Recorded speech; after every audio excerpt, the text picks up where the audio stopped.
CF et Cadia Conseil sur le bilan des transferts de compétences eau potable et assainissement. Pour ma part, je suis Oriane Sébil, conseillère environnement à la DCF. Avant de débuter, quelques rappels pratiques. Vos micros et vos caméras sont coupés. Vous ne pourrez pas prendre la parole directement, mais des temps d'échange sont prévus à différents moments au cours de la webconférence. Vous aurez donc deux possibilités pour prendre la parole. Vous pourrez lever la main. Vous avez un petit symbole en bas de votre écran, une main tout simplement. Et on pourra donc vous ouvrir vos micros pendant les temps d'échange qui seront prévus. Et vous avez également la possibilité de poser des questions par écrit via l'onglet Q&R également en bas de l'écran. Et cet onglet vous permettra également de voter pour les questions des autres participants. Et ça nous permettra d'identifier les questions qui sont les plus partagées et d'y répondre en priorité. On vous demande donc de ne pas poser de questions via l'onglet Discussion. On s'en servira par contre pour vous communiquer des documents, notamment le support de la conférence, ainsi que le focus que nous allons vous présenter ce matin. On avait une question déjà. Oui, la conférence est enregistrée, elle sera disponible en replay sur le site de la DCF. Alors, la conférence durera jusqu'à 10h30. Et au programme, Régis Banquet ouvrira la conférence, président de Carcassonne Agglomération et vice-président de la DCF en charge de l'eau. Par la suite, Jean-Pierre de Montes, consultant chez Cadia Conseil, et moi-même vous présenterons le focus sur le bilan des transferts de compétences eau potable et assainissement. Et ensuite, deux retours d'expérience vous seront présentés. Le retour d'expérience de la communauté de communes du Plateau Picard par Olivier Deveul, maire de Gannes et premier vice-président en charge de l'environnement et la mutualisation, et Geoffrey Fumaroli, directeur général des services. Le deuxième retour d'expérience sera celui de Saint-Brieuc-Armorique Agglomération, qui sera présenté par Gérard Legal, vice-président en charge de la compétence eau potable, et Céline Dirda, directrice eau assainissement. Et des temps d'échange seront prévus, donc vous pourrez poser vos questions à l'oral comme à l'écrit. Monsieur Banquet, je vous laisse la parole. Merci. Donc, bonjour à tous. Donc, avant de passer à des volets un peu plus techniques concernant les transferts au assainissement et le bilan qui a été fait par la DCF, moi, je voudrais poser un peu le cadre au niveau plus politique sur tout ce qui concerne l'eau au sens large du terme. On le sait tous, l'eau est un bien qui devient de plus en plus précieux, de plus en plus rare. Donc, je pense qu'on a un devoir de partage de cette ressource de façon à en faire quelque part un bien commun, un bien qui profite à chacun de nous, à chacun de nos concitoyens, bien entendu. Et l'avantage, je dirais que c'est que l'eau, elle doit bien sûr profiter à tout le monde, mais elle touche tous nos concitoyens, toutes les habitations de nos territoires. Et je dirais que l'eau rentre dans toutes les maisons. Le deuxième sujet, c'est quoi, quelque part, l'intercommunalité. L'intercommunalité, c'est faire à plusieurs ce qu'on ne peut pas faire tout seul. C'est mettre en place des coopérations, des mutualisations, mais surtout et avant tout, avoir une vision de solidarité sur un territoire. Et cette solidarité, je dirais, quoi de mieux que l'eau pour faire vivre cette solidarité sur un territoire et pour développer, je dirais, la solidarité territoriale entre les communes, entre nos concitoyens et, je dirais, entre les collectivités intercommunales qui, de plus en plus, prennent la compétence au assainissement. L'eau, sens large du terme, quand on parle de l'eau, l'eau est une problématique qui aujourd'hui devient de plus en plus complexe. Elle est multiple. Il y a des enjeux fondamentaux de qualité, de quantité. Des fois, il y a trop d'eau, des fois, il n'y en a pas assez. Vous le verrez tout à l'heure avec les présentations qui vous seront faites, il y a des enjeux au niveau bien sûr des compétences, du patrimoine, du prix, des services, des enjeux de ressources humaines à tous les niveaux. Mais je crois que nous, au niveau élu, je dirais, on a des enjeux majeurs à surmonter, des défis qu'il nous faut surmonter. C'est d'abord le défi de la qualité de l'eau. La qualité, eh bien, ça passe par la protection de cette ressource-là, à travers les captages, les sources, les approvisionnements que l'on peut avoir sur nos territoires, les rejets aussi que l'on fait dans le milieu. Et donc, il faut garantir sans arrêt cet équilibre de pouvoir fournir cette qualité de ressources et également avoir une garantie d'équilibre de biodiversité et de nos milieux. Donc, un enjeu énorme avec, bien sûr, des normes de plus en plus strictes qui vont arriver concernant, bien sûr, tous les sujets qui peuvent polluer ou diminuer la qualité de l'eau potable que l'on fournit à nos concitoyens à travers tous les enjeux chimiques, etc., que l'on peut voir aujourd'hui poindre à travers bien notre société de consommation qui en produit de plus en plus. Il y a des enjeux aussi fondamentaux de quantité. Et dès qu'on parle de quantité, eh bien, on doit parler de partage, bien entendu. Alors, ce partage, eh bien, c'est, par exemple, au niveau de l'eau potable, assurer, je dirais, l'approvisionnement, sécuriser l'approvisionnement de l'ensemble de nos communes, de nos concitoyens, pour que chacun ait accès à l'eau potable. Mais demain, comment ferons-nous? Aujourd'hui, nous sommes environ 6 milliards sur Terre. Demain, nous serons 10 milliards. Eh bien, il faudra que ces milliards, je dirais, d'habitants supplémentaires bien, puissent accéder à l'eau potable, que ce soit chez nous, ici, dans nos territoires en France, mais aussi dans tous les pays du monde, parce que lorsqu'il n'y a pas d'eau, il y a de grandes migrations de population qui font que, eh bien, il y a des déséquilibres qui se créent sur certains lieux, sur certains pays. Il y a aussi des enjeux concernant le changement climatique, on le voit aujourd'hui, concernant l'agriculture, par exemple. L'agriculture évolue, elle doit changer ses pratiques, c'est sûr. Mais de même, pour pérenniser cette activité également, dans nos territoires, dans beaucoup de territoires français, eh bien, il faudra assurer une irrigation de façon à ce que les cultures puissent continuer à nourrir les populations. Et donc, c'est un enjeu également de partage de production d'eau. Et ensuite, il y a des enjeux de quantité concernant la raréfaction. Et aujourd'hui, on voit apparaître de nouvelles mesures, de nouvelles innovations. Par exemple, dans mon département aujourd'hui, eh bien, on commence avec des recherches de l'INRA, une expérimentation.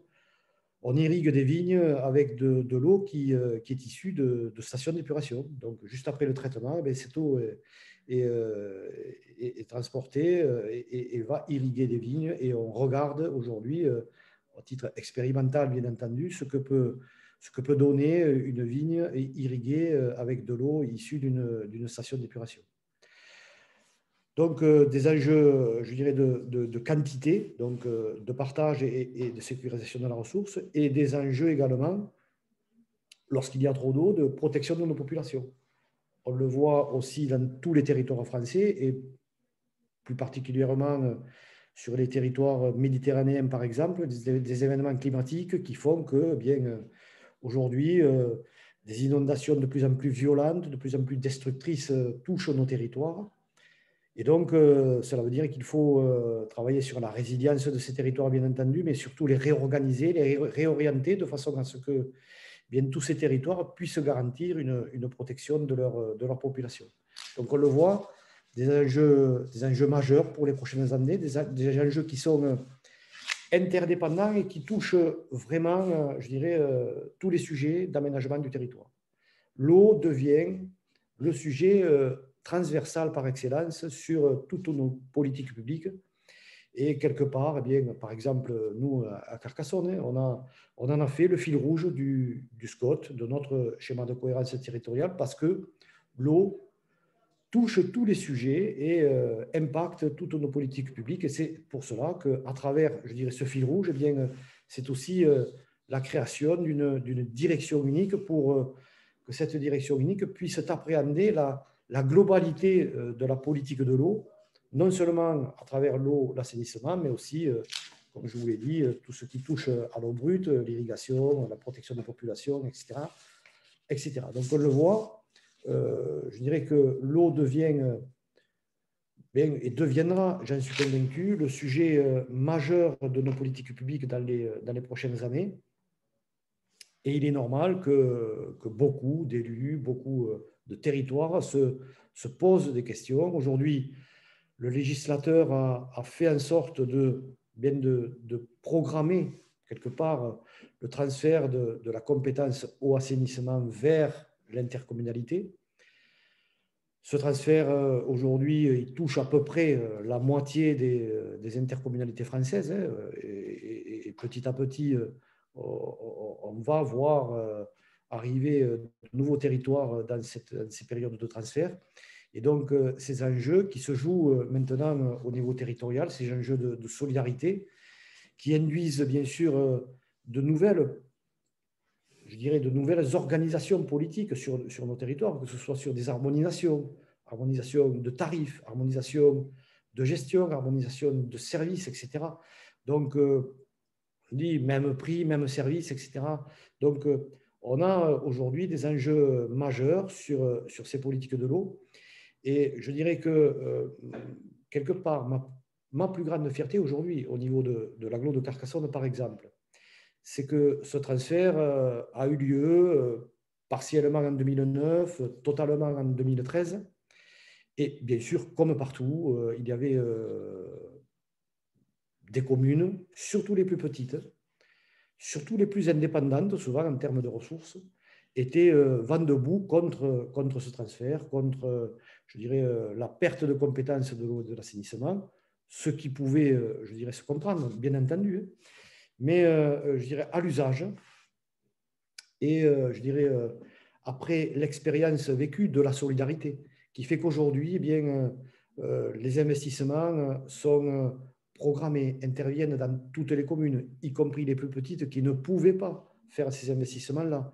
Par exemple, j'ai une commune de 50 habitants qui attendait sa station d'épuration depuis 20 ans. Eh bien, depuis le transfert à l'agglo, cet investissement a eu lieu sans augmentation du prix de l'eau. Donc, ce qui veut dire une véritable solidarité territoriale sur l'ensemble des investissements. Eh bien, aujourd'hui, après 5-6 ans, eh bien, les plus farouches défenseurs, je dirais, du transfert de compétences sont les plus petites communes, exactement celles qui étaient contre le transfert en 2013. Et donc, c'est un changement de paradigme.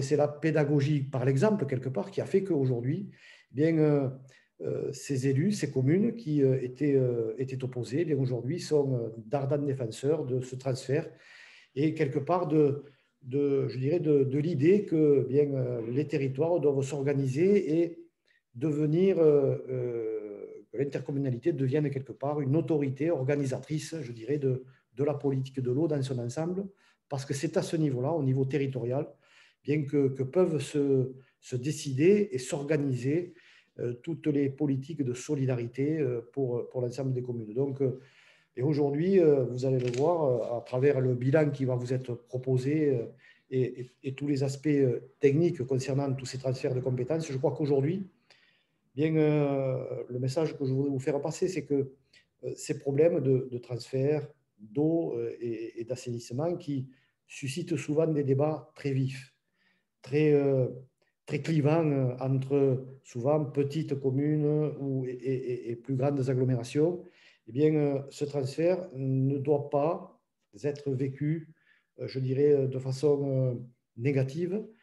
Il ne faut pas être passif, il faut être acteur, vous le verrez, il y a plusieurs types de démarches qui vous seront présentées, être acteur, être moteur, je dirais, dans tout ça, parce qu'il faut anticiper et vraiment anticiper au moins 2 à 3 ans avant la date choisie ou la date obligatoire du transfert pour que bien, ce transfert se passe dans les meilleures conditions et que vraiment cette solidarité qui qui est le maître mot, je dirais, de la politique de l'eau au niveau intercommunal, pour que cette solidarité puisse s'organiser à la fois sereinement, mais je dirais factuellement, sur l'ensemble des territoires. Voilà le message que je voulais vous faire passer ce matin.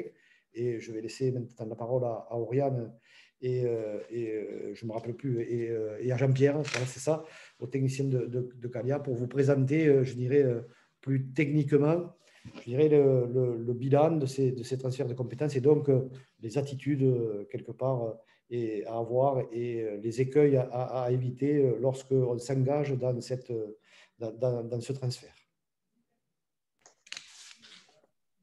Merci, Monsieur Blanquet. Nous allons donc passer à la présentation de l'étude. Alors, pour revenir sur l'étude que nous avons réalisée, vous le savez bien sûr tous, la compétence eau potable et assainissement qui était déjà exercée par les métropoles et communautés urbaines a été transférée au 1er janvier 2020 aux communautés d'agglomération et aux communautés de communes. Les communautés de communes avaient la possibilité de reporter le transfert en cas d'expression d'une minorité de blocage. Et au 1er janvier 2021, plus de 600 communautés de communes ne sont pas encore compétentes et devront donc organiser le transfert. C'est ce contexte, ce transfert en plusieurs échéances qui nous a incité à conduire cette étude. Nous avons souhaité recenser les difficultés, les bonnes pratiques, comprendre un peu comment ce transfert avait pu se dérouler pour les communautés d'agglomération et les communautés de communes qui ont décidé de transférer au 1er janvier 2020 en espérant que cela puisse en effet être utile et aider les intercommunalités qui vont devoir transférer d'ici le 1er janvier 2026 pour s'organiser au mieux. Nous avons procédé en 2 temps. En janvier, nous avons conduit une enquête quantitative. Un certain nombre d'entre vous ont d'ailleurs peut-être participé et nous les en remercions. Cette enquête portait sur les sujets d'inquiétude avant le transfert, sur les thématiques qui ont été les plus traitées lors de l'étude de transfert et également les problématiques qui ont été rencontrées par la suite, soit parce qu'elles avaient été sous-estimées, soit parce que c'était plutôt du rôle de la nouvelle autorité organisatrice de les prendre en main et d'y répondre. Dans un deuxième temps, nous avons organisé 2 groupes de travail, 2 focus group, avec cette collectivité qui était intéressée pour aller un petit peu plus dans le détail. Et nous avons échangé avec elle sur le déroulé, comment chaque enjeu a été traité de manière un petit peu plus précise. En termes de répondants, sur le panel des répondants, une petite moitié de communautés d'agglomération sont représentées. Les communautés de communes restent aussi très représentées parmi les répondants, 40%. Les répondants sont à 70% des agents des collectivités, des agents intercommunaux, et pour 30% des élus, soit vice-présidents, soit des maires. En termes de compétences, donc la majorité des répondants sont compétents sur l'eau potable, l'assainissement collectif et l'assainissement non collectif. Il y en a légèrement plus qui sont compétents sur l'assainissement collectif que pour l'eau potable. Et 70% ont pris la compétence de gestion des eaux pluviales urbaines, y compris des communautés de communes, même si ce n'était obligatoire que pour les communautés d'agglomération. Je laisse Jean-Pierre présenter les résultats. Tout à fait. Donc, on va vous présenter les résultats de cette enquête qui a été menée par la DCF et Calia Conseil. Donc, il s'agit effectivement d'interroger les sujets d'inquiétude qui étaient les plus palpables avant, pendant et après le transfert de compétences. Peut-être sans surprise, finalement, le sujet qui cristallise le plus de tensions avant, pendant et après le transfert de compétences, c'est l'enjeu des tarifs, le nerf de la guerre, puisque effectivement, de gestion communale et syndicale différentes, avec chacune sa propre histoire, eh bien, sur les territoires intercommunaux, il y a une diversité de tarifs, puisque les investissements n'ont pas été les mêmes, les besoins n'ont pas été les mêmes, les gestions n'ont pas été les mêmes. Et donc, finalement, le transfert de compétences, au nom du principe d'égalité des usagers devant le service public, impose l'harmonisation des tarifs dans le temps. Donc, il y a véritablement cette inquiétude qui naît d'une diversité des tarifs sur le territoire à cette obligation d'harmoniser les tarifs dans le temps.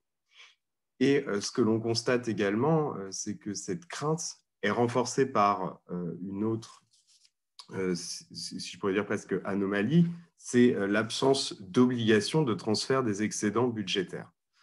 Si le transfert des compétences impose bien le transfert de l'ensemble des biens et des emprunts affectés à la compétence eau et assainissement, pour autant, les excédents budgétaires ne sont pas automatiquement transférés des communes et syndicats aux EPCI. Donc, on est un peu dans cette ambivalence où les communes transfèrent l'ensemble de leurs emprunts, mais ne sont pas obligées de transférer leurs excédents et peuvent potentiellement avoir des tarifs bas. Donc, en fait, il y a un peu cette crainte de voir certaines communes qui ont pu engager des efforts importants dans le temps devoir financer les investissements d'autres communes. Ce qui explique, nous pensons effectivement, le fait que ce soit le sujet principal d'inquiétude. En revanche, ce que l'on constate, et ce que nous ont rapporté de nombreuses collectivités, c'est que si c'est un enjeu d'inquiétude important, c'est un sujet qui est souvent bien traité au cours des études de transfert de compétences, puisque le sujet s'y prête bien, avec la possibilité de faire de nombreuses modélisations budgétaires et tarifaires pour arriver à nourrir le débat. Donc, certaines collectivités, et même de nombreuses, nous ont indiqué que si ça a été des sujets d'inquiétude, si le sujet du tarif a été un sujet d'inquiétude, il n'a pas nécessairement généré autant de tensions qu'il n'a créé d'inquiétude au préalable. Le deuxième sujet le plus cité par l'ensemble des répondants comme étant le sujet prioritaire, ou en tout cas le sujet d'inquiétude prioritaire, c'est l'enjeu du personnel. L'enjeu du personnel est absolument central puisque le transfert de compétences impose, selon les temps passés par les agents, le transfert du personnel, selon qu'il soit affecté à 100% ou partiellement aux compétences eau et assainissement, avec la possibilité d'un transfert automatique et obligatoire et la mise à disposition de ces agents. Bon, effectivement, je pense que vous en êtes tous conscients, c'est un enjeu absolument essentiel de préserver l'emploi local et de préserver l'emploi de personnes qui connaissent la gestion communale des services et qui seront donc d'une aide évidemment très précieuse pour les futures autorités compétentes. Ce que l'on constate généralement, c'est que si ce sujet génère également des inquiétudes, c'est un sujet qui est bien identifié par les collectivités en amont et qui est donc également bien traité dans une majorité de cas, pas toutes bien évidemment, mais très largement bien traité, avec l'organisation de réunions tripartites avec l'agent concerné, je dirais même parfois les agents concernés, l'EPCI, future autorité compétente, et l'autorité compétente actuelle, donc commune et syndicats. Il y a des discussions qui s'engagent afin de discuter et de savoir quelle est la meilleure option pour le futur de cet agent ou de ces agents. Est-ce que c'est plutôt un transfert total à l'EPCI ou est-ce que c'est une convention de mise à disposition qui permet à l'agent de rattachement, enfin à l'agent de rester dans sa commune ou syndicat de rattachement. Et donc, ce sont des enjeux qui sont discutés au cours des études pour être ensuite mis en place dès le transfert de compétences. Ce sont des sujets qui sont également bien appréhendés en amont. Et enfin, le dernier sujet, et qui est un sujet absolument essentiel, qui a été cité par la majorité des participants, c'est celui de la connaissance patrimoniale. Et je souligne que c'est un sujet essentiel à double titre. Une bonne connaissance patrimoniale, premièrement, permet de comprendre et d'objectiver un état des lieux lors d'une étude. L'état des lieux, c'est ce qui permet véritablement de donner le point de départ de la situation actuelle, et avoir une bonne connaissance de son patrimoine, eh bien, ça permet d'expliquer tout un tas de choses et de comprendre tout un tas de choses, notamment les diversités de tarifs, les besoins d'investissement, etc. Donc, c'est une donnée essentielle au stade de l'état des lieux, mais c'est aussi une donnée essentielle pour ensuite projeter les investissements à engager. Connaître son patrimoine, c'est connaître la vétusté de son patrimoine et l'ensemble des besoins, et ce qui permet donc de pouvoir projeter les investissements dans le temps et de connaître finalement les évolutions de tarifs qui y sont associées. Ça permet également de nourrir le débat sur le programme d'investissement et le niveau de service communautaire. Donc, c'est un sujet qui est très largement cité par les participants et qui donne lieu, lorsque celui-ci n'est pas tout à fait maîtrisé par l'ensemble des communes, à la réalisation d'études complémentaires pour accroître la connaissance patrimoniale, et on y reviendra.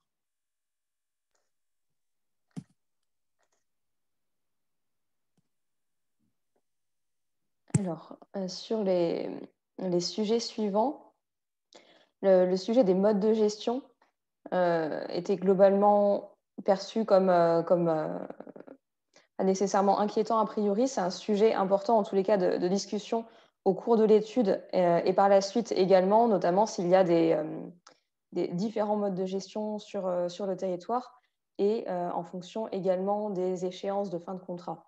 C'était un sujet qui était remonté notamment dans le cadre de petites régies communales, avec des fois des craintes exprimées par les élus locaux de perte de proximité ou de perte de contrôle sur le service organisé. Associé également à la question des modes de gestion, le sujet de la stratégie gagne en importance au cours de l'étude et à la suite, et c'est vraiment un sujet essentiel pour l'intercommunalité nouvellement compétente, de se poser la question en effet des objectifs du projet de direction. Et on en revient également aux questions de gestion quantitative et qualitative de la ressource en eau, quels vont pouvoir être les objectifs du fait de l'évolution du périmètre du service. Sur le niveau de service et la relation à l'usager, donc là, niveau d'exigence, relation à l'usager, vous voyez les barres en marron sur les graphiques. Ce sont des sujets en effet qui sont abordés au cours de l'étude et par la suite. Et en effet, ils permettent d'interroger notamment la place que vont pouvoir avoir les élus communaux.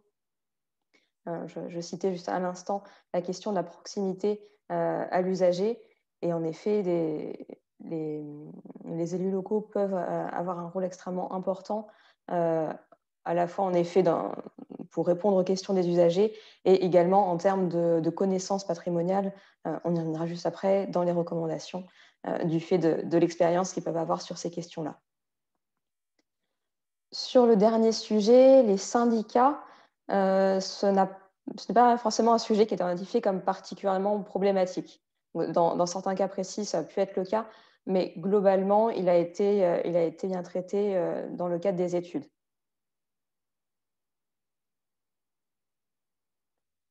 Donc, sur la première partie de l'étude qu'on vous a présentée, on a vraiment insisté sur les résultats, ce qui avait été perçu comme difficulté et problématique par les répondants à l'enquête. Une deuxième partie du focus, auquel vous aurez accès à la fin de la conférence, était d'extraire des recommandations, des conseils pour les intercommunalités qui vont devoir préparer le transfert. Vous retrouverez 9 recommandations dans l'étude. Je ne vais pas revenir sur l'ensemble d'entre elles, mais je souhaitais en illustrer quelques-unes à partir de citations que vous voyez à l'écran. La première, Régis Banquet l'a bien rappelé, l'importance de prendre le temps, en effet 2 ans, voire 3 ans, pour conduire les études nécessaires et aussi pour prendre le temps d'un dialogue apaisé, surtout pas dans la précipitation, et construire un cadre transparent qui va pouvoir également se poursuivre suite à l'étude. Là-dessus, prévoir une durée plus longue, dans certains cas, peut être approprié, on y reviendra par la suite, mais à condition qu'il y ait vraiment une implication forte, au risque de perdre un peu de la dynamique et de peiner sur la fin de l'étude. Une deuxième recommandation sur laquelle je souhaitais insister, c'était l'implication des autorités communales. Les autorités communales sont impliquées dans la définition du projet, dans la connaissance patrimoniale également, à la fois pour conduire des études et aussi dans la transmission des connaissances qui ne sont pas toujours formalisées, mais qui seront extrêmement précieuses pour la nouvelle autorité organisatrice. Et je le citais tout à l'heure, les élus des communes ont également un rôle important à jouer vis-à-vis des usagers. Donc la connaissance patrimoniale, on en a parlé, c'est vraiment un sujet essentiel à la fois pour préparer la stratégie, le programme d'investissement et également pour rassurer et construire une base commune sur la connaissance de l'état des lieux des services sur le territoire. Et enfin, la dernière recommandation sur laquelle je souhaitais insister, on a parlé de transfert de compétences eau potable, assainissement. Il s'inscrit dans des politiques de l'eau et c'est vraiment l'occasion d'affirmer la transversalité des politiques publiques, les principes de solidarité et de coopération qui sont indispensables. D'autres transferts vont également pu se produire autour des mêmes périodes, notamment la gestion des eaux pluviales urbaines. Et il y a vraiment l'importance de structurer une politique intégrée autour des ressources.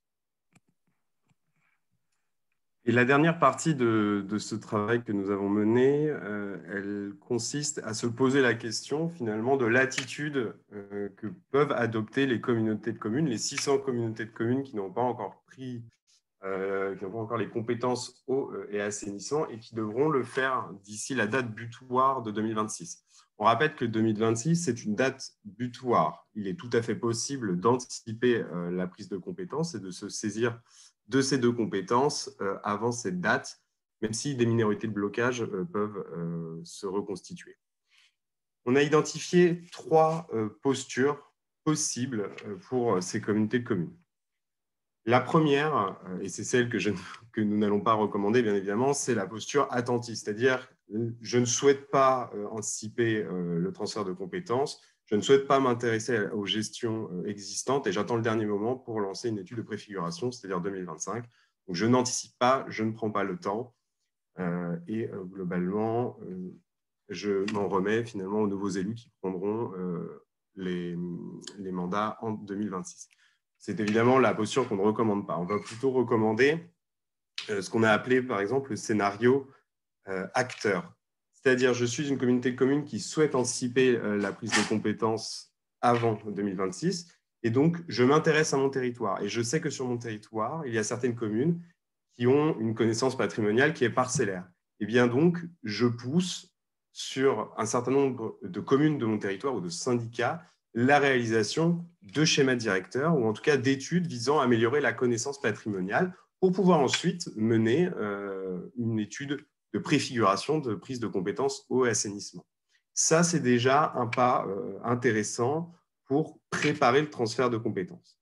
Et vous avez également le scénario qu'on a appelé moteur, où la collectivité connaît déjà son patrimoine ou alors va jusqu'à même connaître des divergences tarifaires importantes sur le territoire, des niveaux de service qui sont très différents entre les territoires, mais qui souhaitent anticiper et se saisir de ces compétences. Et ce que l'on souhaite mettre en avant dans ce scénario, c'est la possibilité de recourir aux conventions de délégation de compétences. Alors, qu'est-ce que c'est ? Alors, vous avez une description un peu plus dans le détail dans le mémo, mais c'est la possibilité pour l'intercommunalité de déléguer la compétence, les compétences eau et assainissement aux anciennes autorités compétentes communales et syndicales. Alors, a priori, ça paraît assez paradoxal de se dire on fait un pas en avant vers la mutualisation et en fait, on fait un nouveau pas en arrière en redéléguant les compétences. Eh bien, en fait, on peut le voir d'une autre manière. Ça permet une prise de compétences par palier avec une première gestion intercommunale sur un certain nombre de communes et des syndicats qui souhaitent une gestion mutualisée et une gestion qui est toujours communale et syndicale via ces conventions de délégation de compétences. Je rappelle que ces conventions de délégation de compétences, c'est une convention qui lie le PCI et la commune ou le syndicat à une bonne gestion des compétences eau et assainissement et avec la fixation d'objectifs, la réalisation d'investissements et souvent également une trajectoire d'harmonisation tarifaire qui peut être inscrite dans cette convention. Donc, il y a cette possibilité-là qui est offerte aux communautés de communes pour faire une prise de compétences par palier. Et on trouve que c'est une option qui est intéressante et qui peut permettre parfois de débloquer certaines situations. Voilà, on vous a présenté de manière globale et rapide le mémo. Vous pourrez le retrouver sur le site de l'ADCF. Je vous propose peut-être maintenant de répondre aux quelques questions qui ont pu être posées, ou si vous avez des questions à poser, n'hésitez pas, avant que l'on passe au retour d'expérience. Alors, n'hésitez pas à lever la main. En attendant, on a une question écrite de Madame Duret. L'obligation d'harmonisation des tarifs est valable pour l'assainissement, mais est-elle également valable pour l'eau potable, notamment si les ressources sont différentes? Alors, je me pose de répondre à cette question. Oui, l'harmonisation des tarifs est obligatoire pour les compétences eau et assainissement. Il peut exister des dérogations à cette obligation d'harmonisation des tarifs sur certains critères qui sont posés par le CGCT et la jurisprudence, mais la règle principale qui prévaut en matière de transfert de compétences, c'est l'harmonisation des tarifs sur l'eau et l'assainissement. Alors, ce qui est certain, en revanche, c'est que le CGCT ne pose pas de temporalité spécifique sur l'harmonisation des tarifs. Ce lissage se fait dans le temps. Bien évidemment, si vous imposez à date du transfert de compétences un tarif unique, vous allez vous retrouver avec certains territoires et certains abonnés qui vont accuser des hausses très importantes de tarifs et d'autres des baisses très importantes. Donc, ça n'a pas de sens. L'idée, c'est véritablement de travailler sur un projet communautaire avec des projets d'investissement et donc un niveau de service. Et en fonction de ce niveau de service, organiser l'harmonisation tarifaire et donc le lissage tarifaire dans le temps avec une durée plus ou moins longue selon la diversité des tarifs existants sur le territoire. Alors, on va prendre une question à l'oral. Monsieur Perrin, vous avez la parole.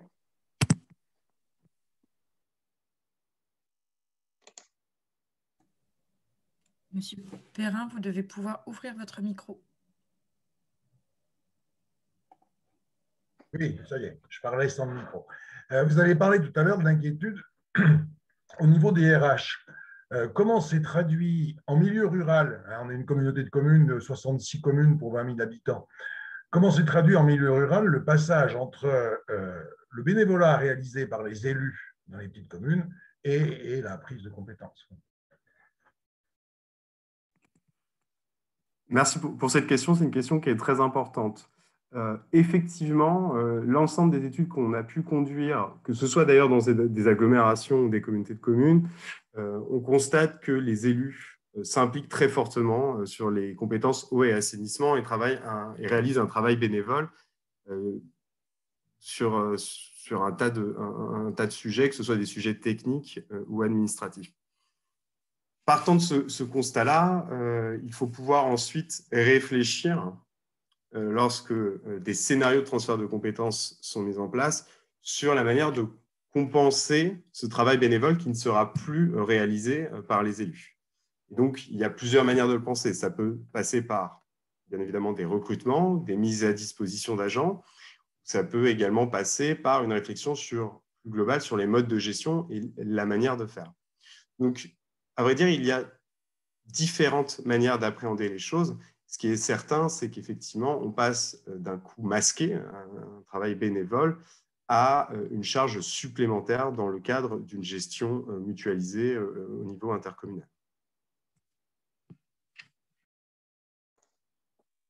Alors, on va prendre une deuxième question à l'oral. Monsieur Ribet, vous pouvez activer votre micro.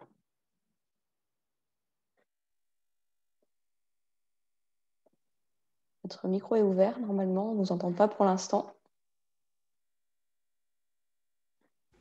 Vous m'entendez là? Oui, c'est bon. Oui, je disais donc bonjour à tous. Je suis Yves Ribet, président d'une communauté de communes dans la Nièvre. J'ai quelques questions concernant la loi. Où en est-on aujourd'hui dans la loi, notamment au niveau des syndicats?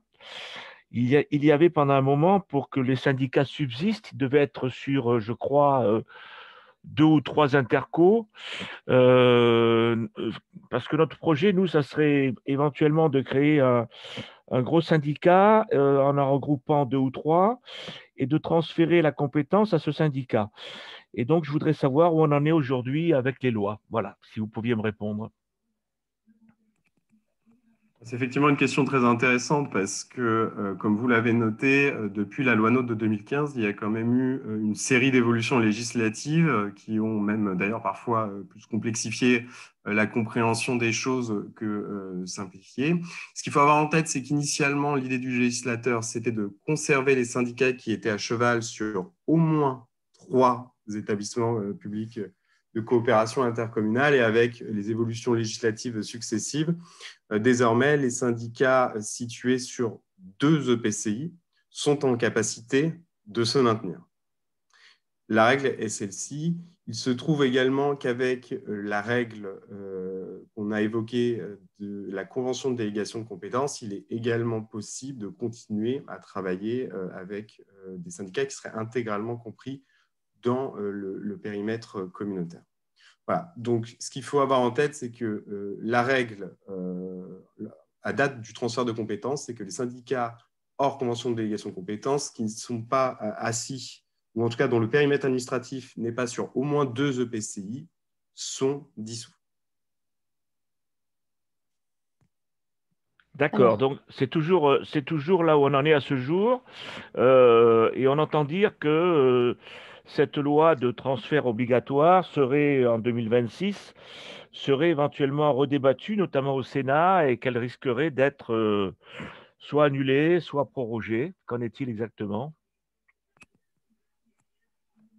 Alors, moi personnellement, je ne suis ni sénateur ni député, donc je n'ai aucune information sur le sujet. Ce que l'on sait en revanche, c'est que lors des derniers débats parlementaires en 2019 sur la loi engagement et proximité, ce sujet avait été remis sur la table, notamment au Sénat.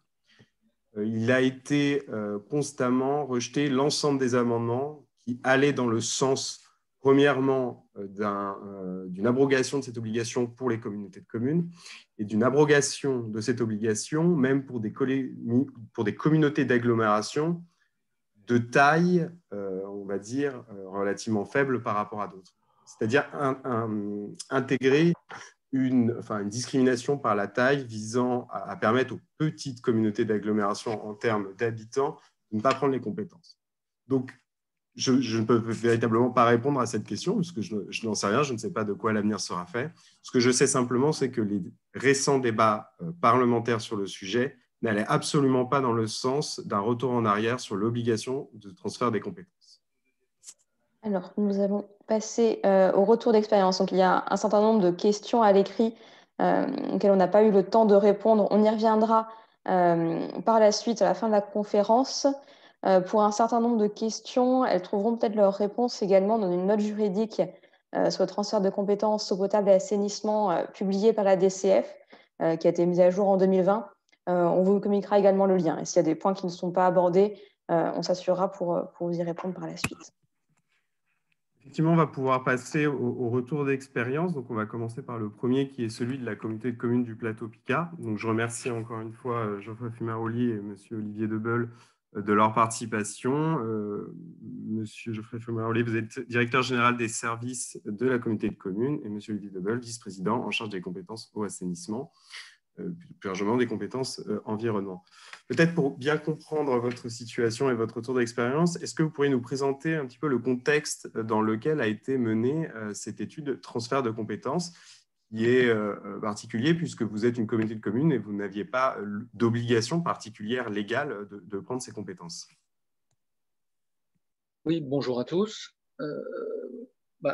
Effectivement, la loi NOTE de 2015 nous a fait réfléchir et on a un petit peu anticipé. C'est vrai qu'aujourd'hui, on se poserait un peu plus de questions quand on voit les changements de loi et ce que disait notre collègue. Toujours est-il, c'est qu'on a pris cette compétence au 1er janvier 2018 et on y a travaillé pendant 2 ans. Donc, on a été accompagné par Calia et donc, globalement, ça a été plutôt bien appréhendé par les élus. On a échangé beaucoup sur les tarifs, sur le personnel, sur tous ces aspects. Mais ce qui a mis un point d'honneur à cette prise de compétence, j'ai entendu un mot très important qui était solidarité.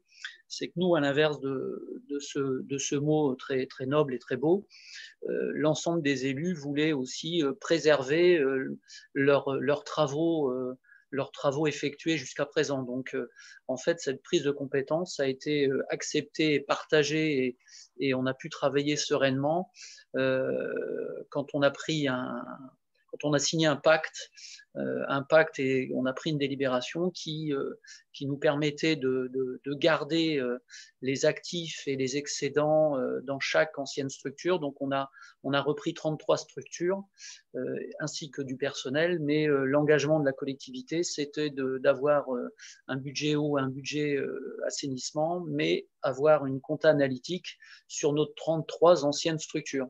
Et ce qui a permis de lettrer les travaux faits dans chaque ancienne structure de façon à conserver la dynamique de ces structures.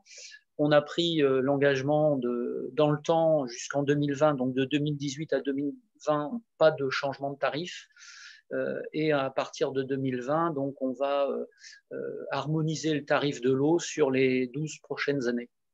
Par contre, on souhaitait pas, et le pacte et la délib a été faite dans ce sens, à harmoniser le tarif de l'assainissement, du fait d'une trop grande diversité de modes de traitement. Donc voilà, donc ça a été fait dans cet esprit-là, plutôt bien accepté.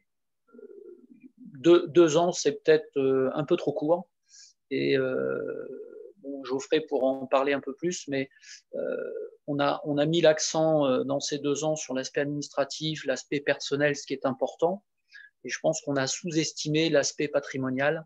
Et aujourd'hui, si vous voulez, avec le recul, on s'aperçoit que ce qui avait été mis en avant dans l'aspect patrimonial n'a pas été assez poussé, à mon sens. Et je dirais, nous, aujourd'hui, s'il fallait recommencer, on le referait, peut-être différemment, peut-être avec un peu plus de temps, mais je pense avec un intérêt supplémentaire sur le patrimoine et approfondir l'aspect technique du patrimoine qui revient dans la collectivité à ce jour. Effectivement, le sujet de la connaissance patrimoniale est un sujet central que de nombreuses collectivités citent. Donc là-dessus, vous n'êtes pas les seuls. Peut-être, Monsieur Fumaroli, vous voulez compléter sur les aspects connaissance patrimoniale? Oui, sur les aspects connaissance patrimoniale. Alors, pour préciser ce que disait Olivier Deveul, on a intégré alors particularité, on a pris les compétences eau potable et assainissement. 33 structures sur ces deux compétences, 22 sur l'eau et 11 sur l'assainissement, avec des particularités, des communes, des syndicats dont le périmètre était intégralement compris dans le périmètre de la communauté de communes, des syndicats à cheval sur du côté de communes et des syndicats à cheval sur plusieurs EPCI, donc qui ont pu également perdurer.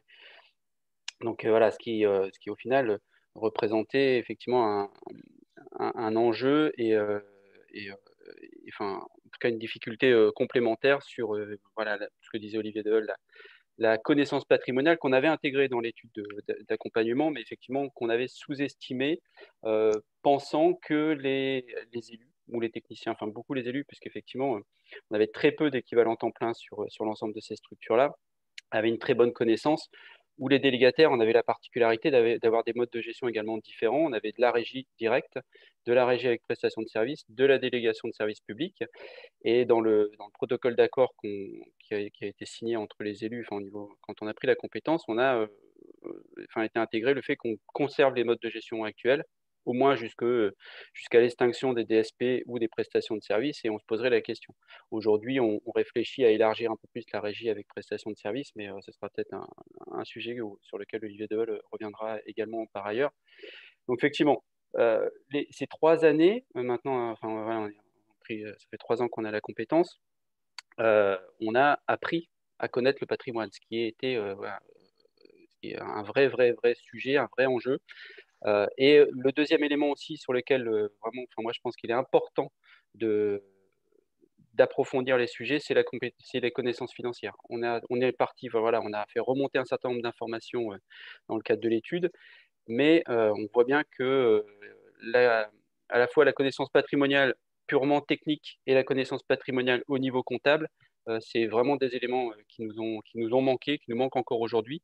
On parlera peut-être de la question d'amortissement, de non-amortissement mis en place par les structures et par les trésoreries, de structures assujetties ou non assujetties à TVA qui ont pu effectivement amener certaines difficultés, des communes qui n'avaient pas de budget annexe. Et donc, effectivement, la question de qu'est-ce qu'on transfère, quel est voilà, pas d'argent transféré, mais effectivement des travaux en face ou besoin de mise à niveau du réseau importante. Voilà, effectivement, c'est 2 ans. Ça paraissait long, mais au final, je pense qu'il en aurait fallu. En tout cas, avec la connaissance qu'on a aujourd'hui et l'expérience qu'on a aujourd'hui, on prendrait peut-être que 2 ans serait suffisant, mais on irait plus loin. Mais je pense que c'est effectivement trop court. Donc effectivement, deux points de vigilance que vous mettez en avant, c'est premièrement celui de la connaissance patrimoniale, qui est un sujet absolument essentiel pour appréhender correctement le transfert de compétences, mais également celui de la connaissance financière, avec parfois un manque de documents financiers. Et un autre sujet dont on avait pu échanger lors de notre échange préalable, c'est celui, et c'est un point de vigilance, c'est celui d'une plus grande, en tout cas d'une moins grande flexibilité d'un certain nombre d'acteurs de l'eau, c'est-à-dire les agences de l'eau ou les trésoreries, avec votre communauté de communes, puisque désormais, ils n'ont plus affaire à une multitude d'acteurs communaux ou syndicaux, mais à un EPCI en charge d'appliquer strictement l'ensemble des règles. C'est ça. C'est plus facile de nous trouver dans le millefeuille. Depuis, effectivement, voilà, dès qu'il y a le moindre sujet, la moindre contrainte sur lesquelles les communes seules, les petits syndicats passaient en dessous du radar, aujourd'hui, effectivement, on est identifié avec des obligations beaucoup plus importantes de faire des études de connaissances patrimoniales, par exemple, pour obtenir des subventions aujourd'hui de l'Agence de l'eau, il faut impérativement avoir une étude patrimoniale complète, des plans d'action sur les captages sensibles et prioritaires, ce qui est évident parce que c'est dans la loi, mais quand c'était une commune indépendante, avait en tout cas cette obligation descendait moins rapidement. Et effectivement, voilà, ça, c'est des choses qui ressortent. Il faut vraiment avoir ça en tête. C'est que, alors nous, Olivier Deveul pourra le confirmer, on l'avait identifié comme un point qui allait forcément arriver, c'est évident, mais pas, on l'avait en tout cas un peu moins, en tout cas pas à ce point-là. Et effectivement, la connaissance au niveau des exigences, après de la DDFiP et de la trésorerie, sur les questions d'amortissement, qui passaient pareil de la même manière, un peu en dessous des radars et sous le tapis, qui d'un seul coup pouf une seule entité, une capacité financière beaucoup plus importante, puisqu'on mutualise tous les moyens, et donc forcément, on a une ressource beaucoup plus importante, et on se dit, tiens, hop, d'un seul coup, on va réamortir des travaux qui ont été faits il y a 10-15 ans, qui n'ont jamais été amortis. C'est des dizaines et des centaines de milliers d'euros qui sont à mettre sur la table sur les années à venir, mais en ne se posant pas la question, c'est de la technocratie comptable, sans pouvoir être péjoratif, mais en ne se posant pas la question de l'impact derrière sur l'usager final. Et donc nous, on est aujourd'hui en discussion, presque en conflit avec notre trésorerie sur ces questions-là, parce que nous, on raisonne d'un point de vue impact sur l'usager, sur la facture d'eau de l'usager, et on ne raisonne pas sur juste une gestion technocratique de cet aspect-là. Et on va en sortir, hein, mais c'est compliqué. Après, chacun doit aussi prendre ses responsabilités, ce qui n'a pas été fait avant. On ne voit pas pourquoi on devrait, nous, assumer tout, les oublis ou les oublis, on va dire, des trésorières. Je ne sais pas si Olivier, tu veux compléter là-dessus. Oui, non, mais ça, c'est un facteur très important. Donc, j'invite les collectivités à être attentives sur les amortissements. Également, un point financier qui est pas neutre, c'est qu'on a repris aussi 60 prêts bancaires. Hein, donc, on a la chance d'avoir une situation saine financièrement, mais je dirais c'est un poids supplémentaire vis-à-vis de nos partenaires financiers pour l'avenir en dehors de l'eau et l'assainissement, hein, parce que il n'y a pas malheureusement que l'eau et l'assainissement dans nos collectivités, donc c'est aussi un point qui n'est pas neutre. Et je dirais nos partenaires bancaires nous regardent autrement, avec ce poids financier qui pèse, qui va se régler, hein, mais c'est simplement la charge financière qui a un impact au regard de nos partenaires financiers, quoi.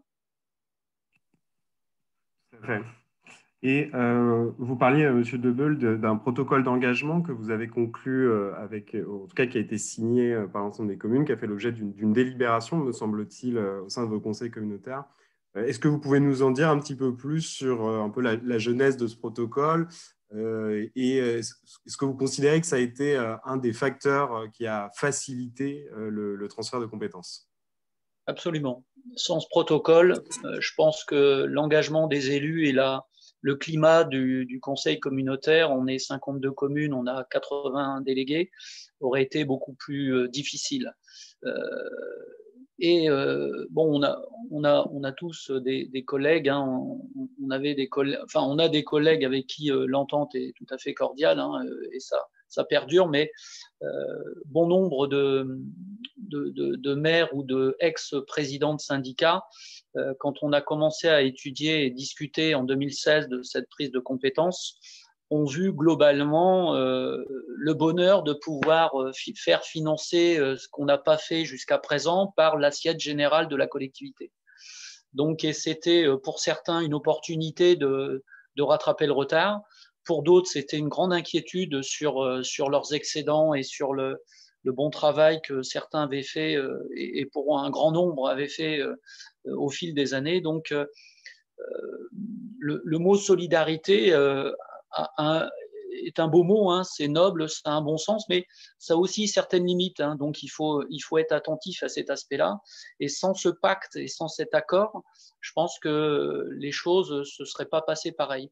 Donc j'imagine aujourd'hui, hein, l'obligation en 2026, bon nombre d'élus et de présidents sont dans l'image qu'on avait, nous, en 2016, et je pense qu'il faudra être vigilant sur cet aspect-là parce que ceux qui avaient des réserves confortables ont peut-être l'intention de les craquer, hein, passez-moi le terme, mais pour dépenser et pour faire leur choix de dépenses.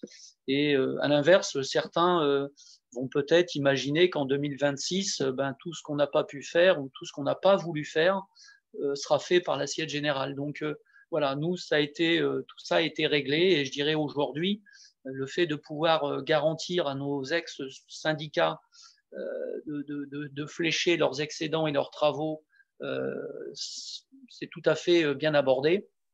On a quand même mis dans ce protocole un point d'honneur sur voilà, si une structure ou un secteur avait un problème de qualité ou de ressources, là, bien sûr, la solidarité des 52 communes allait jouer. Et donc là, il n'y avait pas d'ambiguïté, c'est que la force de la collectivité traiterait le problème en termes de qualité ou de ressources. Donc là, il faut être solidaire quand il y a un problème dans un secteur. Et là, on met ce qu'il faut sur la table pour régler le problème. Si je peux apporter un complément à ce que disait Olivier Debeul, effectivement, le protocole d'accord a clairement facilité et emporté l'adhésion collective sur la prise de compétences, et notamment effectivement la question de la gestion individualisée des excédents transférés ou potentiellement des déficits, et effectivement avec une comptabilité analytique. Donc on a un budget eau et un budget assainissement global, mais à l'intérieur de ce budget, nous, dans les services, on traite de façon avec une comptabilité analytique chaque dépense, chaque recette qui vient de cette ancienne structure. Ce qui nous permet effectivement, aujourd'hui, on est capable de savoir qu'est-ce qui reste dans les caisses de ce que nous a transféré l'ex-syndicat ou de l'argent qu'on peut récupérer, puisqu'il y a des syndicats qui avaient des redevances d'eau potable plus importantes que leurs besoins, et effectivement là qui capitalisent pour pouvoir faire des travaux a posteriori. Et donc ça, c'est un élément effectivement extrêmement important.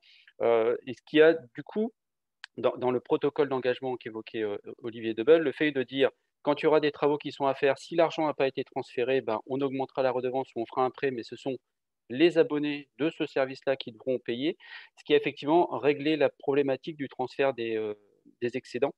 On n'a pas eu de… Alors, quand le syndicat était intégralement sur notre périmètre, c'était facile, c'est descendu directement à la com de com, c'est pas passé par la case commune. C'était plus difficile quand c'était les communes indépendantes et les syndicats à cheval, où effectivement ça passait par la case commune. Mais tout le monde a joué le jeu, justement parce qu'il y avait ce protocole d'accord, et voilà, la règle du jeu, elles étaient fixées au démarrage. Il y a un élément quand même à noter, on s'est autorisé à refuser le transfert de déficit, notamment de fonctionnement, sur certaines structures, parce que c'était des déficits structurels qui étaient cumulés d'année en année, et notamment dans la discussion qu'on avait pu avoir à notre trésorerie à ce moment-là, en disant il va falloir un moment rééquilibrer, forcément, puisque on est sur un SPIC, et la trésorerie nous a dit clairement, oui, vous devez équilibrer sur un an, ce qui revenait à augmenter, enfin multiplier par 3 la redevance d'eau sur ces structures-là, enfin en tout cas sur ces quelques structures, d'une année sur l'autre, ce qui était juste impensable, dans la mesure où elle avait laissé effectivement se creuser ce déficit structurel. Donc là, on a refusé le transfert du déficit, on a pris le déficit d'investissement, puisque ça se traite plus facilement. Mais voilà, et on a effectivement, sachant qu'on allait avoir un déficit, c'est les rares cas où on a ajusté un peu plus rapidement que 2020 les redevances d'eau potable ou d'assainissement pour permettre d'équilibrer les comptes. Le principe étant qu'effectivement, ceux qui avaient de l'argent ne viennent pas compenser ceux qui n'en avaient pas. Très bien. Écoutez, c'est très clair. Je vais prendre deux questions qui ont été posées sur le chat. La première, vous êtes adressée, elle est de savoir combien de personnes travaillent dans votre service eau et assainissement. Et la deuxième, c'est une question qui souhaite savoir s'il est possible que vous mettiez à disposition le protocole d'engagement que vous avez signé pour que d'autres communautés puissent s'en inspirer. Je vais répondre sur la question du personnel. Alors, ça a été la question qui était posée tout à l'heure était intéressante et importante parce que quand on a fait l'état des lieux, on avait 22 agents sur l'eau potable et 11 agents identifiés sur l'assainissement. Mais sur l'eau potable, ça représentait 7 équivalents temps plein sur ces 22 agents, et sur l'assainissement, c'est 11 agents mobilisés, c'était 7,4 équivalents temps plein. Donc on voit bien qu'effectivement, on est sur des temps d'emploi très, très, très, très faibles, et on a fait le travail d'identifier quel était le temps d'emploi des élus, justement pour pouvoir recruter en face. Et pareil, on a un peu minimisé parce que ce qui est normal, les élus étaient tellement investis sur certains syndicats que pour eux, en fait, voilà, ils n'étaient pas capables de quantifier le temps passé, mais en fait, c'était des journées complètes sur la structure. Donc aujourd'hui, sur notre régie, si je globalise eau et assainissement, on a une dizaine d'équivalents temps plein entre les agents d'accueil, la facturation, puisqu'on est on fait de la facturation en régie, les agents d'exploitation et les techniciens en charge de la partie exploitation et la partie administrative, plus des transferts de personnel. On a eu quelques agents transférés, notamment les agents d'exploitation et quelques agents administratifs. Voilà, ça s'affine au fil du temps, puisqu'on a des agents qui ont été transférés pour quelques heures, qui au bout d'1 an ou 2 ans, on souhaitait arrêter. C'est difficile d'ailleurs de constituer une équipe quand vous avez des bouts d'agents. 4 heures à droite, 8 heures à gauche, et constituer une équipe avec la transmission des informations, en tout cas dans le temps, c'est un peu difficile. Voilà, on est à peu près sur une dizaine, entre 10 et 11 équivalents temps plein. Par contre, on monte en puissance en recrutant aujourd'hui parce qu'on a un besoin. Voilà. Maintenant qu'on connaît bien notre sujet et notre secteur, effectivement, on voit là où il va falloir vraiment faire des travaux. Les années à venir sont des années très, très importantes. Je pense qu'Olivier parlera peut-être de la suite et de ce qui va arriver en termes de stratégie politique sur le secteur. Mais, voilà. Mais effectivement, ne pas minimiser dans les études le temps des élus, qui est un temps très important sur des toutes petites structures. Très bien. On va prendre une question d'une participante qui a levé la main. Alors, Monsieur Lagubaget, vous pouvez ouvrir votre micro. Oui, bonjour à toutes et à tous. Donc, je suis Yves Lagubaget, je suis le maire de Champeaux en Seine-et-Marne, et je suis aussi secrétaire de l'association des maires ruraux de Seine-et-Marne. Moi, je voudrais parler rapidement de notre expérience sur notre communauté de communes. Donc, on a pris la compétence eau et assainissement au 1er janvier 2017. Sans connaissance patrimoniale, justement. Et en fait, cette communauté de communes a réuni des communes qui, d'un côté, avaient massivement investi dans les années 2000, où les aides publiques étaient extrêmement importantes, et en même temps a réuni des communes qui n'avaient pas réalisé ces investissements pour des raisons diverses. Aujourd'hui, on est à 40 000 habitants donc, sur cette intercommunalité et on a 135 millions d'euros à investir. Je vous laisse faire le ratio par habitant. Aujourd'hui, et je rejoins mon collègue Olivier Debeul, la solidarité et la mutualisation, effectivement, trouvent là ses limites, puisqu'on va voir aujourd'hui une douzaine de communes qui vont être impactées par les travaux, avec des steps de SDAS 2, etc. Et donc, pendant une dizaine d'années, des travaux vont être réalisés sur certains territoires et pas d'autres. Cependant, la mutualisation va conduire à l'augmentation, je dirais, générale et uniforme de l'eau pour arriver à une convergence tarifaire qui est prévue aujourd'hui à 2025. Donc aujourd'hui, on va avoir donc des communes qui, si je prends l'exemple de la mienne, qui est à 3,50 € TTC du mètre cube sans qu'aucun travaux ne soit réalisé sur le territoire de ma commune, passer donc de 3,50 € à plus de 10 € en 2029, en passant à 6 ou 7 € en 2025. Donc, je dirais... Au-delà de notre responsabilité d'élu qu'il faut quand même qu'on assume sur la distribution de l'eau potable et l'épuration des effluents, hein, qui est notre responsabilité, mais qui est aussi importante dans la transition écologique, puisqu'on n'en a jamais autant parlé. Au-delà de ça, nous, y compris c'est un combat qu'on mène au sein de l'Association des maires ruraux de Seine-et-Marne, c'est la fonte des aides publiques, en fait. Hein. Aujourd'hui, dans l'étude qui nous est présentée, donc sur les 135 millions d'euros d'investissement, 12% d'aide de l'Agence de l'eau sur l'eau potable et 44% d'aide sur l'assainissement. Et donc, les recettes, elles vont être prélevées sur la facture d'eau des abonnés. Voilà, donc ça, je dirais... Si on était au niveau des années 2000, c'est-à-dire entre 70 et 80% de subventions, puisque c'est ce que moi j'ai connu, hein, à peu près, voilà, on arriverait à moins impacter les usagers. Il se trouve que ce n'est pas le cas, et nous, en tant qu'élus de proximité, on aura bien du mal à expliquer aux usagers que l'eau va subir ces tarifs-là, et malgré tout, ce sera quand même à nous de présenter les comptes et d'en assumer la responsabilité. Donc voilà, ça c'est des situations qui sont vraiment extrêmement complexes, qui nous mettent en difficulté, qui mettent en difficulté des usagers, puisqu'on va passer de 40 € par mois d'eau à 80 €, voire 100 € par mois d'eau sur des populations défavorisées. Je vous laisse voir l'impact.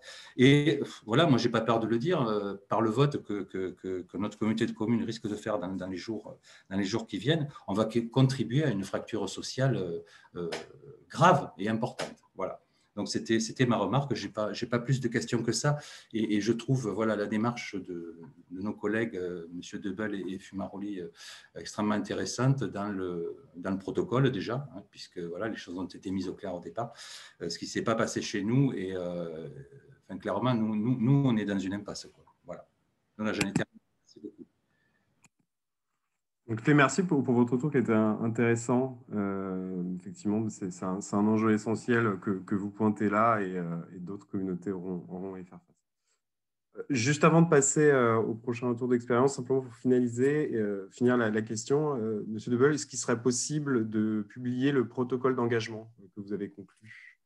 Oui, on vous le fera passer, et comme ça, vous pourrez diffuser. C'est parfait. Bon, en tout cas, merci beaucoup pour votre retour. On va passer maintenant au retour d'expérience d'une communauté d'agglomération, cette fois-ci, la communauté d'agglomération de Saint-Brieuc. Donc, je remercie Madame Dierda, directrice de l'autorité organisatrice de l'eau et l'assainissement de Saint-Brieuc, et Monsieur Le Gall, vice-président en charge de la compétence eau potable. Également, de la même manière que le plateau Picard, je vais vous demander de présenter un peu le contexte dans lequel l'étude de transfert de compétences a été menée pour bien comprendre votre situation. Oui. Bonjour à tous. Donc, le contexte en fait de la prise de compétences sur les 32 communes, il est le suivant. La Saint-Brieuc-Armor Agglomération a été créée au 1er janvier 2017. À cette date-là, préalablement, l'intercommunalité disposait déjà des compétences eau potable, assainissement collectif, non collectif, défense incendie et pluviale, donc l'intégralité des compétences du petit cycle de l'eau, plus les compétences du grand cycle de l'eau. La GEMAPI s'est rajoutée l'année suivante. Donc les compétences interco préexistaient depuis 2011. En 2017, on finalisait la convergence tarifaire sur les 13 anciennes communes qui a abouti au 1er janvier 2018. Donc, au 1er janvier 2017, passage de 13 à 32 communes qui a fait passer l'agglomération d'environ 90 000 à 150 000 habitants. Et la prise de compétences effective de l'ensemble des compétences du domaine de l'eau que je viens de citer, à laquelle s'est ajoutée donc la GEMAPI en 2018, s'est faite au 1er janvier 2019.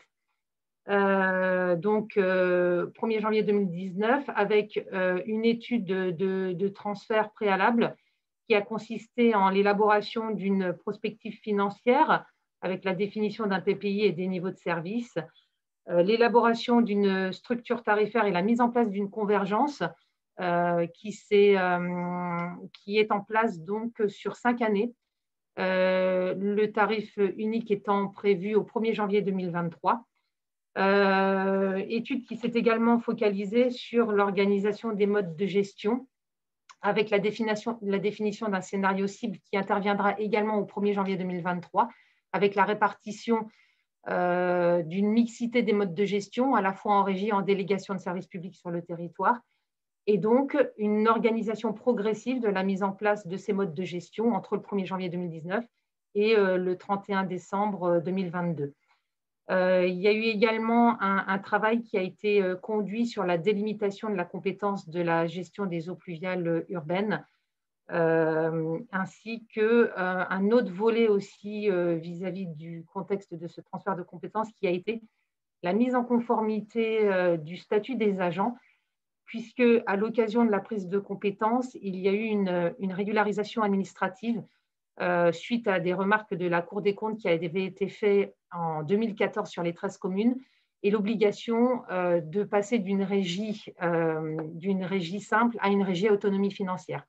Ce qui a impliqué, et ce n'est pas neutre, le recrutement depuis cette date d'agents de droit privé et la mise en place d'un statut de droit privé en parallèle d'un statut de droit public depuis 2019.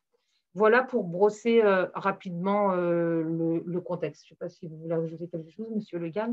Non, il n'y a rien à rajouter, c'est tout à fait clair. La prise de compétence est faite quasiment en 3 paliers, quoi. Donc, Céline l'a rappelé. 2011 à un premier temps, 2011 à 2015, on a patiné, parce que finalement, il y avait une disparité totale des tarifs sur l'ensemble du territoire, donc quasiment ingérable. Ceux qui, quelque part, avaient des prix bas, souvent avaient un réseau qui était assez mauvais, et ceux qui avaient des prix un peu plus hauts étaient un peu plus riches, donc il y a eu un transfert donc, dans ce sens-là. Donc là, on a essayé de colmater un peu les brèches de 2011 à 2015, et en 2015, donc, on a mis la convergence en place. Je ne vais pas vous dire tout ce qu'a dit Céline. Et puis, rebelote donc en 2018 pour y arriver au but en 2023. Très bien. Et de fait, avec finalement la fusion des 4 EPCI, voire des 5 EPCI qui constituent désormais Saint-Brieuc-Armor Agglomération, comment est-ce que vous avez réussi, je dirais, à mobiliser les communes, les anciennes autorités compétentes de l'eau et de l'assainissement à la construction du projet communautaire que vous portez? Vous allez répondre à la question? Oui, tout simplement, ça n'a pas été une chose très facile. Vous savez, quand vous prenez quelque chose à quelqu'un, on a eu tout d'abord quelques réticences au niveau, naturellement, des DST, parce que vous leur prenez quelque part une grande partie de leurs compétences. Ça a été un peu difficile, mais les facteurs de réussite ont été ceux-ci, c'est-à-dire que quelque part, on a eu une très forte implication de l'encadrement de la direction de l'eau et de l'assainissement, qui a travaillé donc avec le cabinet Calia, et puis avec finalement aussi la mise en place d'un comité de pilotage.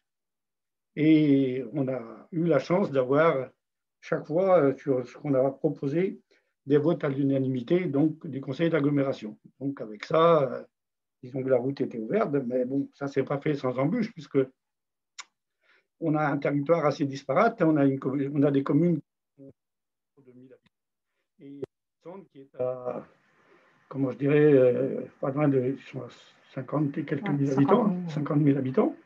Donc, ce n'est pas les mêmes besoins, ce n'est pas les mêmes coûts de travaux et autres. Donc, il a fallu quelque part qu'on fasse passer le message, qu'on travaillait non pas sur commune par commune au niveau des renouvellements et puis des machins, on a travaillé sur l'ensemble du territoire. C'est-à-dire qu'on s'est dit, voilà, on mettra tant et puis ainsi de suite. Donc, et on a avancé de cette manière-là. Ça n'a pas été très bien compris au départ, mais tous les votes, je vous dis, ont été toujours pris à l'unanimité, ce qui a permis d'avancer et puis de, comment je dirais, de rassurer aussi, parce qu'on avait quelques syndicats aussi qui étaient sur le territoire. Donc, naturellement, on a assisté donc à leur dissolution, qui était bon, un petit peu malvenue au départ, mais tout s'est passé bien tranquillement, je vous dis, avec la forte implication des cadres, notamment de la DEA. Très bien. Et vous avez parlé juste avant d'un sujet dont on n'a pas énormément parlé, c'est celui des modes de gestion. Comment est-ce que vous avez traité ce sujet qui, parfois, on l'a vu d'ailleurs dans notre enquête, peut générer des inquiétudes autour d'une potentielle perte de proximité envers les usagers? Comment est-ce que ce sujet a été traité, sachant que vous héritiez d'une situation diverse avec et une partie du territoire en régie et une partie en délégation de services publics, si je ne me trompe pas? Là, si vous voulez, quelque part, on a quand même hérité, si vous voulez, d'une régie simple qui exerçait donc sur la grande commune, donc la plus grande commune, la ville-centre, donc la ville chef-lieu du département aussi, Saint-Brieuc. Et donc, ils avaient une régie simple, donc avec ce que Céline a dit tout à l'heure, avec finalement un contingent d'agents qui ont été transférés d'un jour à l'autre, donc de l'agglomération, non pas de la ville vers l'agglomération. À cette époque-là, il y avait une centaine d'agents. 90, 90 agents. Une centaine d'agents. Et donc, ça a créé tout de suite le niveau dur, quelque part, de la régie. Régie qui, je rappelle, est passée donc en régie à autonomie financière, donc en 2019, c'est ça, et qui finalement est le cœur finalement de l'organisation. Parce que cette régie-là, non seulement elle assure des missions régaliennes, je crois que c'est sur 9 communes, 10 communes, et en même temps, donc, elle a aussi pour but, comment je dirais, pas de surveiller, mais enfin, comment je dirais, d'assister, si vous voulez, les régies qui sont en place. Nous avons donc aujourd'hui on va avoir donc à l'horizon 2023, pour le 1er janvier 2023, nous allons donc avoir encore une régie qui va travailler donc sur les 10 communes, donc, qu'on a gardé donc en régie, et il y aura donc 3 DSP. Et ces 3 DSP-là travailleront aussi quelque part avec l'assistance donc de la régie en place. En fait, si je peux compléter, oui, effectivement. La première question qu'on s'est posée pour amener l'aide à la décision aux élus, c'est de regarder sur le territoire le patchwork de répartition des délégations de services publics en considérant, comme le dit M. Le Gall, le fait d'avoir une régie forte, historique, intégrant la ville-centre. Et l'objectif premier étant de regarder quelle était la date échéance de l'ensemble de ces contrats. La date échéance de l'ensemble de ces contrats était au 31 décembre 2022, à l'exception de 1 ou 2 contrats pour lesquels on a géré des prolongations de contrats de DSP. Donc, du moment où on a réussi à faire converger sur une seule et même date, donc 31 décembre 2022, il a été décidé de voir quel était le choix du scénario cible en respectant les modes de gestion actuels. Grosso modo, là où les secteurs étaient en DSP, ils sont restés et bien structurés, ils sont restés en DSP. Il y a eu des regroupements de DSP pour les rendre aussi plus efficients plutôt que des DSP qui étaient répartis sur plusieurs communes. Donc ça a été fait sur une période transitoire d'un an avec la préparation de contrats de DSP en regroupant certaines communes.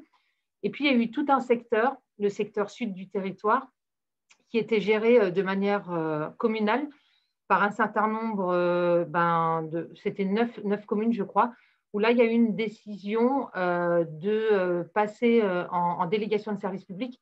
Et c'est vrai que ça a été le secteur au niveau duquel il a fallu apporter une pédagogie beaucoup plus importante. Et on le voit encore maintenant, on est dans la 2e année de contrat de DSP court, donc entre 2020 et 2022, où c'est bien avoir cette proximité avec les maires, rassurer.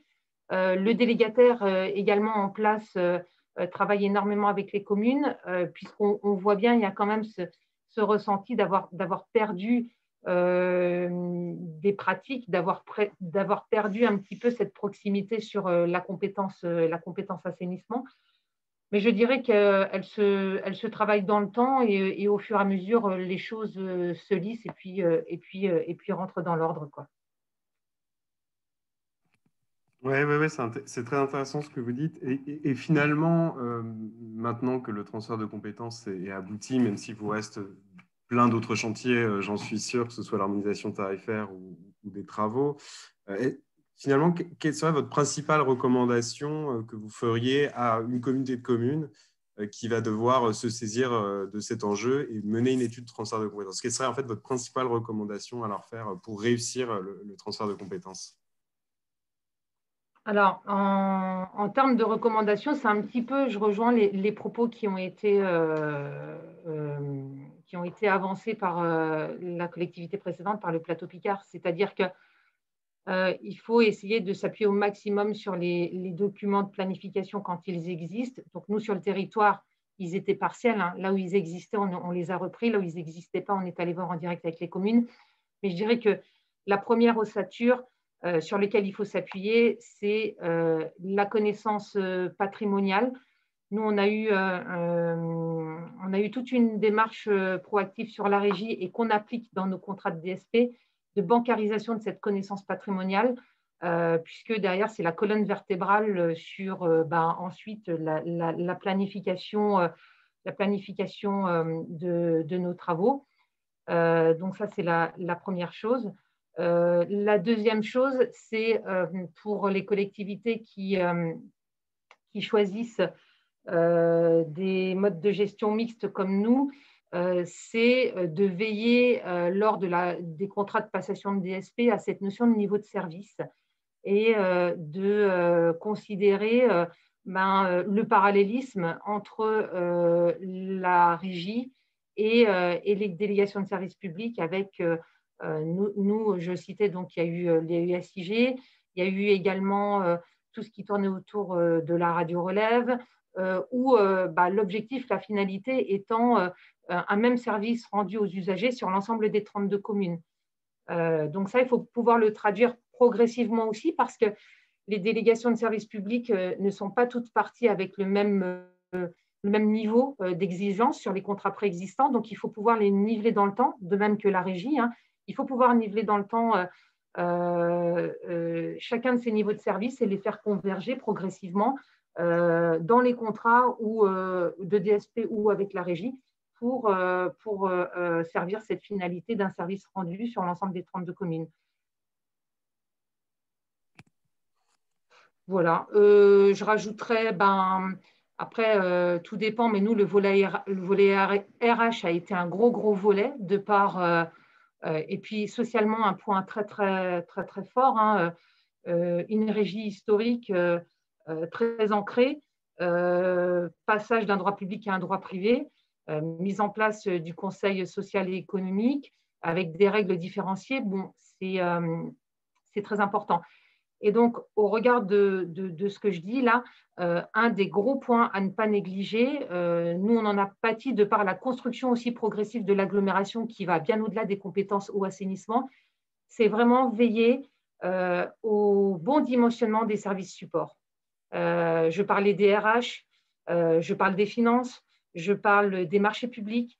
Pour pouvoir mettre en œuvre cette grosse machinerie dans son opérationnalité qui est la direction de l'eau et de l'assainissement, il faut vraiment très bien être accompagné sur les services supports pour que ça puisse bien fonctionner. Et c'est vrai que nous, ça va mieux maintenant, mais il y a eu quelques années un petit peu compliquées de par la construction de l'ensemble de l'agglo, où du coup, dans le cadre de l'étude de transfert de compétences, on s'est penché aussi sur le fait de doter les services supports pour permettre de nous accompagner mieux dans cette prise de compétences.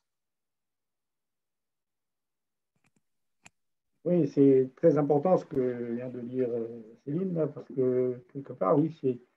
Et moi, si j'aurais une recommandation, si vous voulez, aux communes qui vont faire transfert de compétences, là, c'est de prendre son temps, parce que quelque part, nous, notre défaut, ça a été peut-être au départ, c'est d'avoir pris et les eaux pluviales, et l'assainissement, et l'eau potable. Et il y a une compétence qui a été un peu mal, comment je dirais, mal transmise et quasiment dans l'inconnu, c'était la compétence eau pluviale.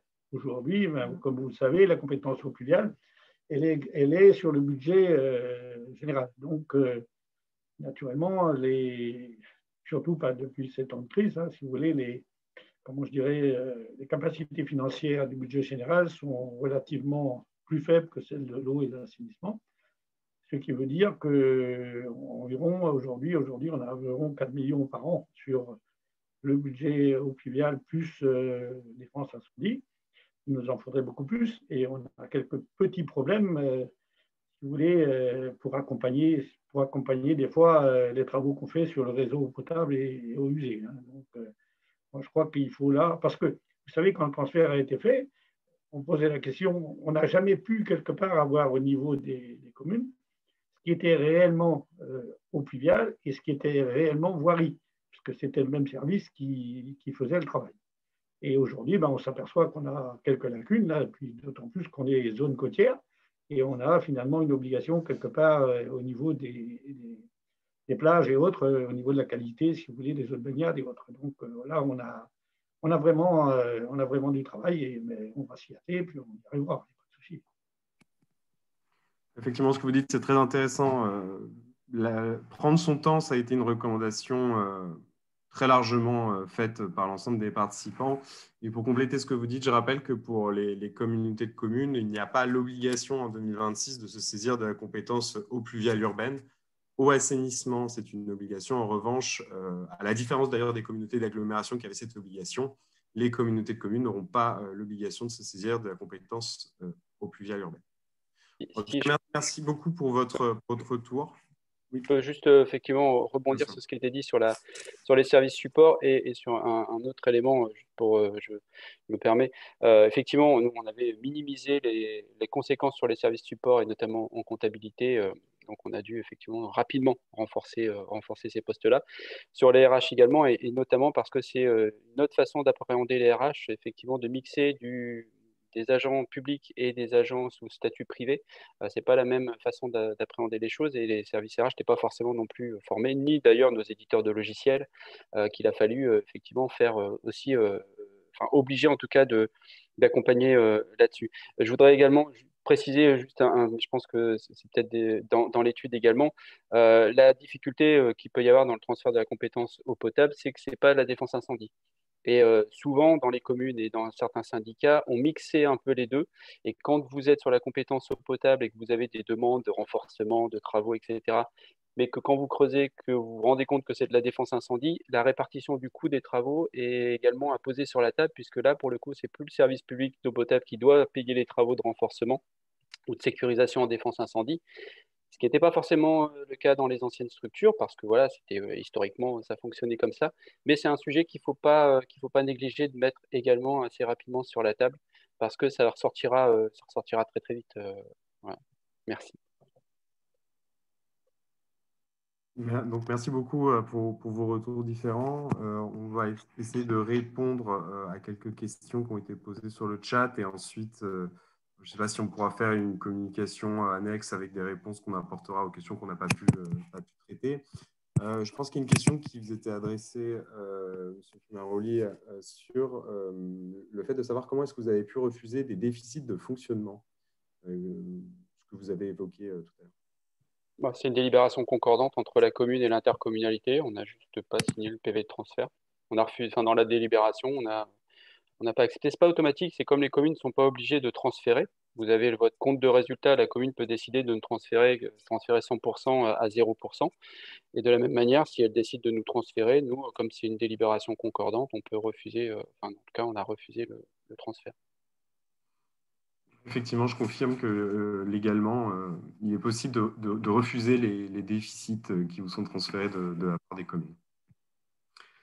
Une autre question qui a été posée, c'est dans le cadre de convention de délégation de compétences, est-ce qu'à chaque fois, il faut un budget annexe? Alors, sur ce sujet-là, il faudrait investiguer. Ce que je sais, c'est que sur le domaine budgétaire, dans le cadre de convention de délégation de compétences, c'est une décision sur la fixation des tarifs qui revient au délégataire, donc celui qui va gérer donc, la commune ou le syndicat, sachant que cette délibération sur le tarif doit être ensuite approuvée par l'EPCI, qui est en fait la structure délégante et celui qui contrôle. S'il n'y a pas d'accord trouvé entre la commune, le syndicat et l'EPCI sur la fixation du tarif dans le cadre de ces conventions de délégation de compétences, c'est l'EPCI qui statue en dernier ressort. Donc, voilà. Donc il y a un peu cette idée de permettre aux communes et syndicats de continuer à s'organiser comme ils le veulent, sous couvert et sous contrôle effectivement de l'EPCI. Est-ce qu'on a le temps pour prendre encore quelques questions, Oriane, ou est-ce qu'il faut… Peut-être une dernière question écrite, qu'il n'y a pas de main levée, et après on conclura. Oui. Alors je pense que c'est une question aussi qui concerne les deux retours d'expérience. Comment l'harmonisation du prix a pu se faire en phase avec la comptabilité analytique par structure, où l'harmonisation s'est-elle faite de manière indépendante? Ça, je pense que c'est une question qui vous est également adressée au plateau Picard sur l'harmonisation des tarifs. Tous les ans, quand on établit un budget par structure, après on agglomère sur la totalité, mais également sur nos régies, là où on fonctionne en régie, et on regarde s'il y a un déficit de fonctionnement, ou en tout cas pour équilibrer l'investissement, ce qu'il nous faut, et on augmente là où c'est nécessaire, on augmente le tarif. Et comme on vote les tarifs par commune. On a continué à identifier les anciennes structures existantes, et donc on vote un tarif par commune. C'est pour ça qu'on peut effectivement ajuster les tarifications. Et Olivier Debeul l'a évoqué tout à l'heure. On a un objectif, effectivement, un plan à harmonisation tarifaire à 15 ans, mais tout le monde n'aura pas le même tarif. C'est-à-dire qu'on a aujourd'hui on a un prix moyen qui doit être de 1,80 € par mètre cube en hors taxe. On a un prix cible.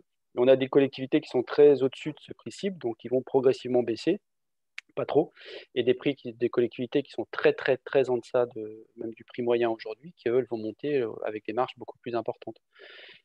Voilà. Il y a un autre… oui, bon, pour nous, là, on n'a pas de ce souci-là, puisque c'est une harmonisation totale au niveau des tarifs.